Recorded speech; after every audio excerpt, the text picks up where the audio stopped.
Good day, ladies and gentlemen. Welcome to my special presentation. I am Lee Yancy Argame, and today we'll dive into a remarkable progress and advancement of superconducting magnets project. So first, what is superconductor magnets? A superconducting magnet is an electromagnet constructed from coils of superconducting wire. They need to be chilled to cryogenic temperature because the wire has no electrical resistance.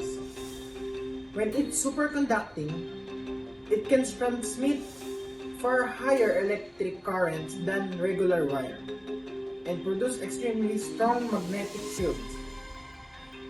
These magnets have found widespread application across various industries, including healthcare, transportation, energy, and research. This report aims to provide an overview of superconductor magnets, their principles, types, advantages, and the future prospects. So what is the principle of superconductor magnets? Superconductor magnets function based on the principles of superconductivity, and the superconductors, when cooled below their critical temperature, expel all magnetic flux from their interiors, enabling the generation of strong, stable magnetic fields without energy lost due to resistance. So what are the types of superconductor magnets? First one, persistent mode magnets. These magnets operate continuously in the superconducting state without requiring a power supply once they are cooled below their critical temperature. Quench mode magnets. Quench mode magnets are designed to operate at a high current and more prone to transitioning out of the superconducting state due to factors like heat or magnetic field disturbances.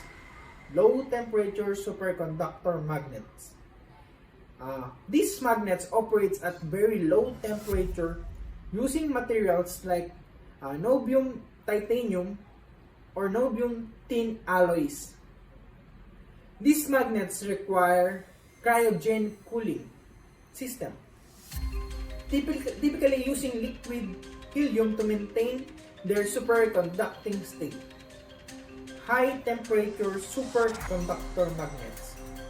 These magnets materials that exhibit the superconductivity at a higher temperature.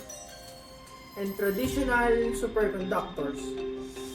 Examples include barium copper oxide and bismuth strontium calcium copper oxide.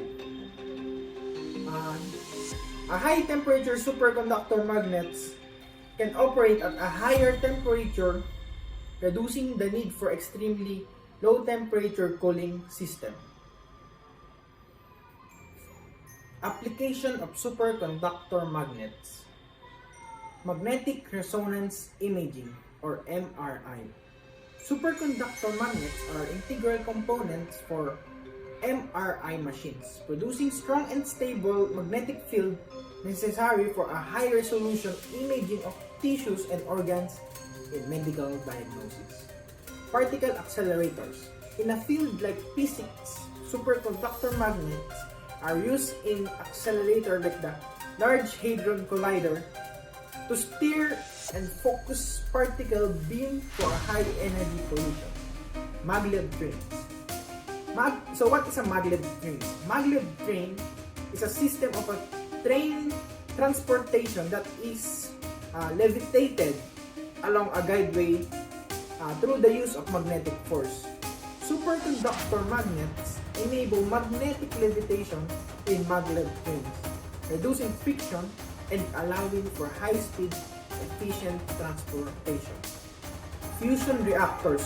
Superconductor magnets play a crucial role in creating and maintaining magnetic confinement field in experimental fusion reactors.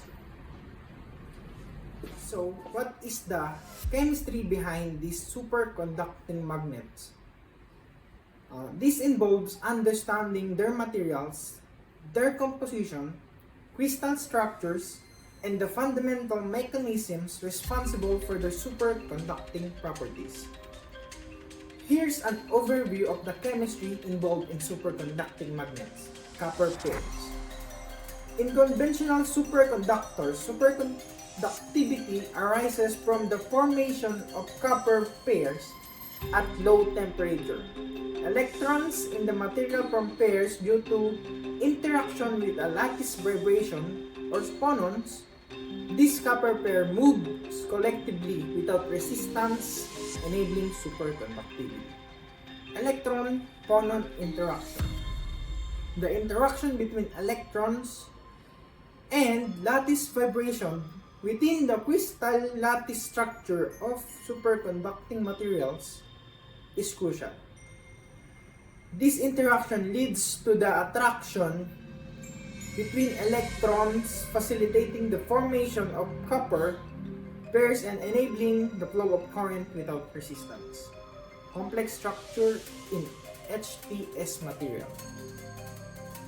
High temperature superconductors, particularly cuprate superconductors like YbCO and BsCCO, have a complex crystal structure.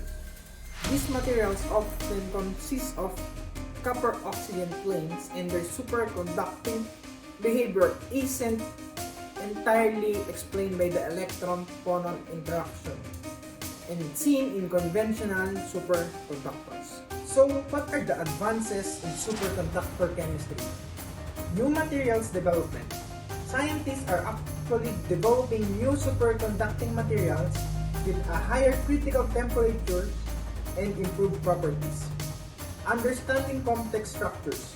Efforts are ongoing to understand the complex critical structures and electronic configurations in a high-temperature superconductors to elucidate the mechanisms and their behavior. Enhancement techniques. Techniques like doping and crystal structure modification are employed to enhance the superconducting properties of materials and raise their critical temperatures. So now, what are the challenges in superconducting magnets? Complexity of high-temperature superconductors. The mechanism responsible for a high-temperature superconductivity, especially in cuprate superconductors, are not fully understood. Cost and availability. Superconducting materials, particularly a high-temperature variants, can be expensive to produce. Finding cost-effective methods and increasing material availability are ongoing challenges.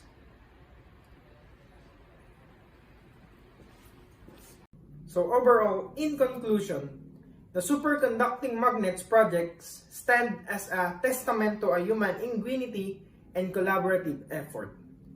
I would like to express my deepest gratitude to the person behind this commitment and expertise have made these remarkable achievements possible. Again, thank you for all joining us today. Together, let's continue pursuing boundaries of scientific discovery and technological advancement. Thank you.